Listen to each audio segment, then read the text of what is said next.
Yo, we got another episode of my favorite series on this channel, man, which is the series of me reading my favorite book, which is Sri Isopanisad.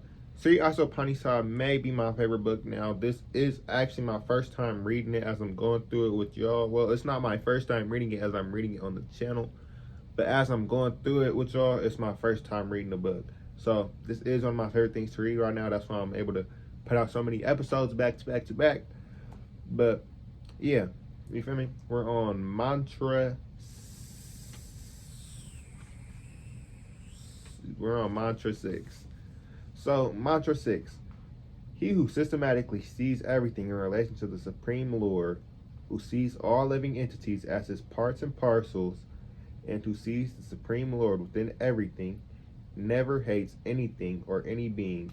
So basically what they're saying right there is a person who sees God in everything and everybody, every part, every parcel of the world, the universe, the cosmos, of literally the all, that person can hate nothing, because that is a person who has realized that, not realized that God is in everything, but realized the God in everything. You feel me?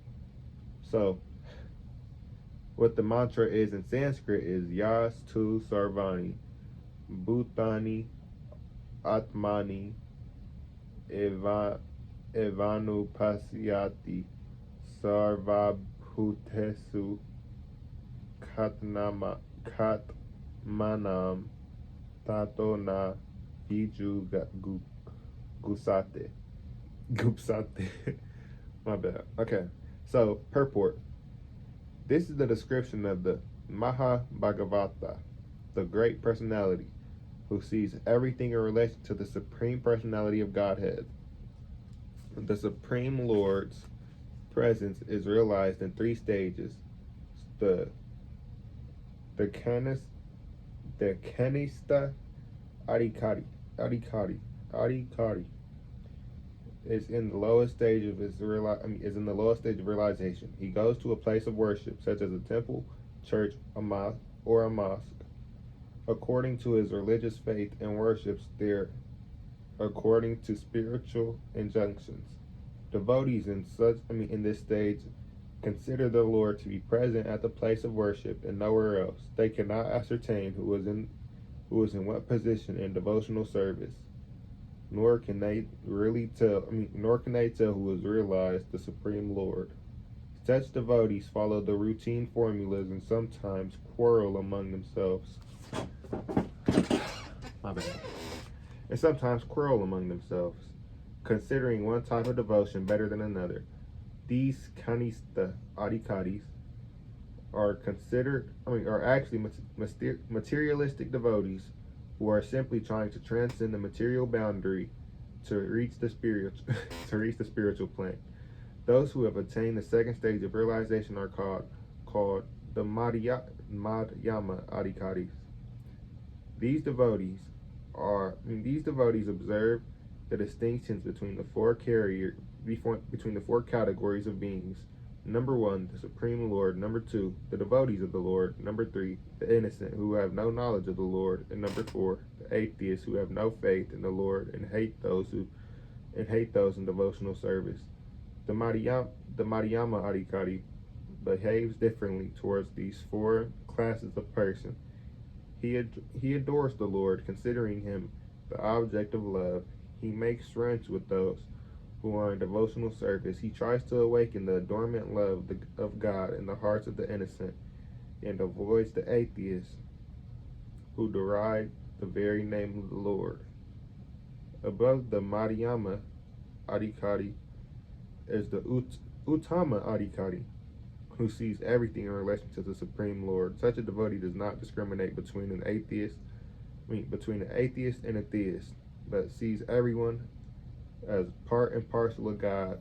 So basically that talks about right there what they were saying in the beginning, as somebody who sees everything and everyone as part and parcel of God. So right here he's talking about the Uttama Adhikari. So that's basically like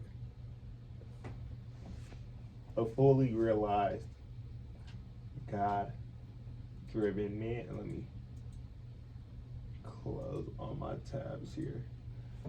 I'm just realizing I was still up. But that's like I would say that was around 5D consciousness, you feel me? Around 5 density consciousness. Like that type of devotee. You feel me? A devotee who has reached 5D. Wow, the way I sound, damn, I probably just sounded so new age when I said that.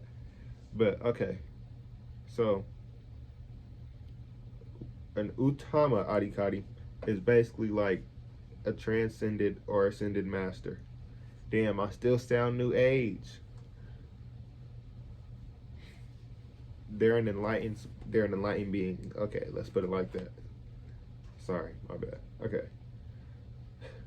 Above the Madhyama Adhikari is the Uttama Adhikari, who sees everything in relation to the Supreme Lord. Such a devotee does not discriminate between the atheist and the theist, but sees everyone as part and parcel of God.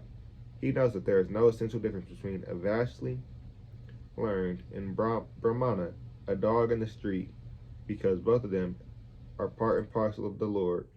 Although they are encaged in different bodies on account of the different qualities of their activities in previous lives, he sees the Brahmana particle of the Supreme Lord has not misused his little independence given by the Lord, and that the dog particle has misused his independence and is therefore punished by the laws of nature by being encaged in the form of a dog.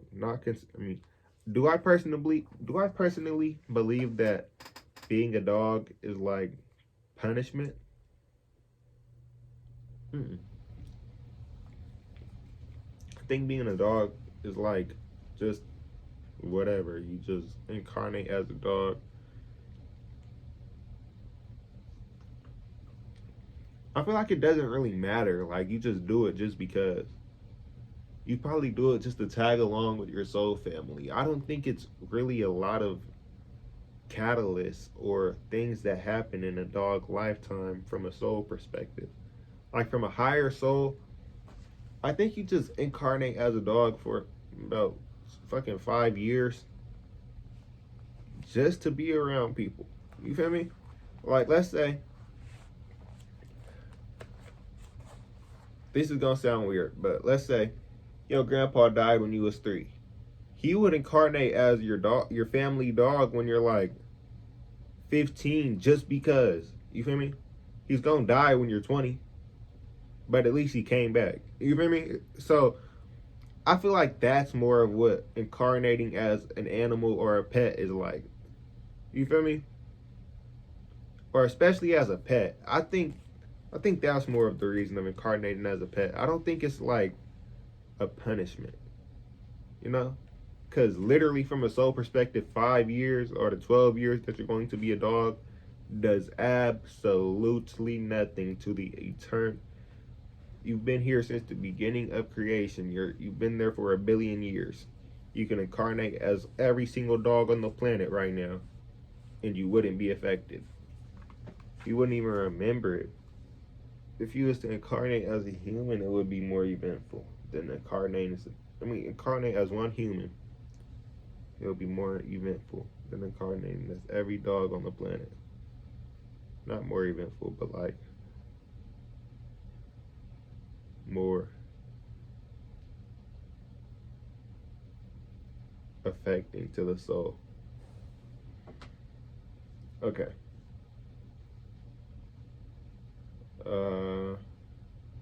Being punished by the laws of nature by being encaged in the form of a dog, not considering the respective actions of the Brahmana and the dog, the Uttama Adhikari tries to do good to both. Such the learned devotee is not misled by material bodies, but is attracted by the spiritual spark within them. Those who imitate an Uttama Adhikari by flaunting a sense of oneness or fellowship, but who behave on the bodily platform, are actually false philanthropists. The conception of the universal brotherhood must be learned by an Uttama Adhikari and not learned from a foolish person who does not understand the individual soul of the Supreme Lord, super soul expansion, who dwells everywhere. So the super soul expansion he's talking about is like at the highest level of consciousness, he breaks his soul down and then he breaks his soul down and then into many different parts, like different aspects of him, and then those different aspects break themselves down into many different aspects of them, and then they break themselves down into them, and then on the 6D, that's our higher selves, and then they have like different timelines where they're like aspects, they're aspects of the aspects of the aspects of the aspects, and then they put like different different incarnations. That's one way to put it. But yeah,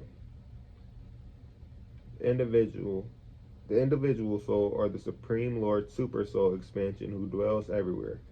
It is clearly mentioned in the sixth mantra that one should observe or systematically see. This means one must follow the previous Acharyas, the perfected teachers.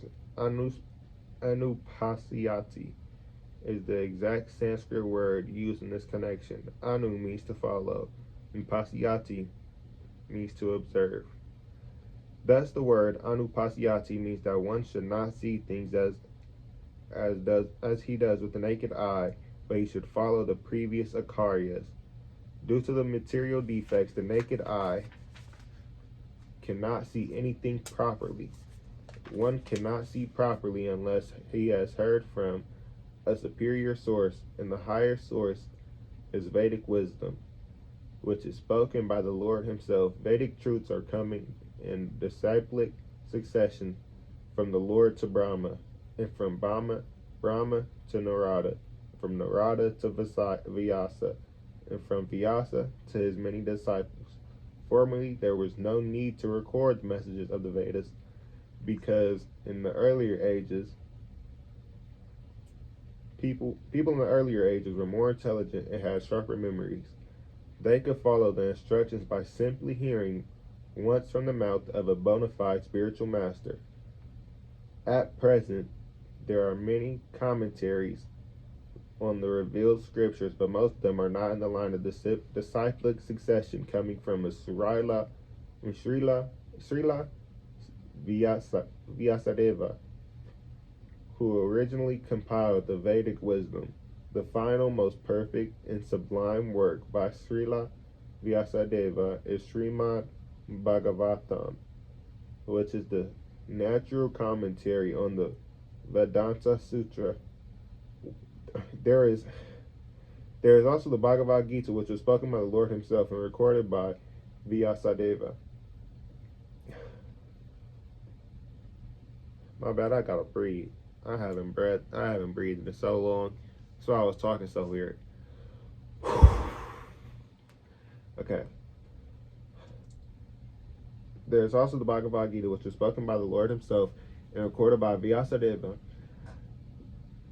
These are the most important revealed scriptures, in any commentary that contradicts the principles of the Bhagavad Gita or Srimad Bhagavatam is unauthorized. There is complete agreement among the Upanishads, Vedanta Sutra, Vedas, and Bhagavad Gita and Srimad Bhagavatam.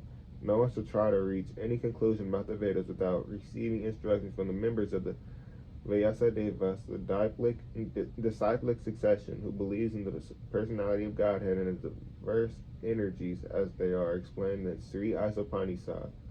According to the Bhagavad Gita 18.54, only one who was already on the liberated platform, Brahma Bhuta. Don't email me, nigga. Can become an Uttama Adhikari devotee and see every living being as his own brother. This vision cannot be had by politicians who are always after some material gain. One who imitates the symptoms of an Uttama Adhikari may serve another outward body for the purpose of fame or a material reward. But he does not serve the spirit soul. Such an imitator can have no information of the spiritual world. The Uttama Adhikari sees the spirit world within the material body and serves him as the spirit. Thus, the material aspect is automatically served. And that's it for this mantra, man. So we're going to get into mantra 7 tomorrow, man. You already know, man. You know, man. Or we might get into mantra 7 right now. Not in this video, though. Oh, yeah, I might get into mantra 7 real soon. Because I really do like this book. This book is very, very, like,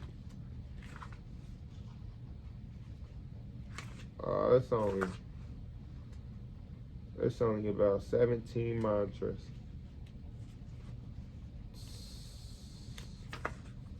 No, it's 18 mantras in here. So we on mantra 6 right now. So we got about 12 parts left, man. But yeah, man. That's it for this video, though. Drop a like, comment, subscribe, comment other videos I want to see on this channel, man. I'm probably going to finish this book before graduation, so that's good, y'all. And yeah, comment other videos I want to see, man. I'm dropping them whenever. I'm going to record another video. I got a 3 hobby speaks, man. I probably got a hobby life journal talking about some of the stuff that's going on in my life and some of the stuff that I got planned, you feel me?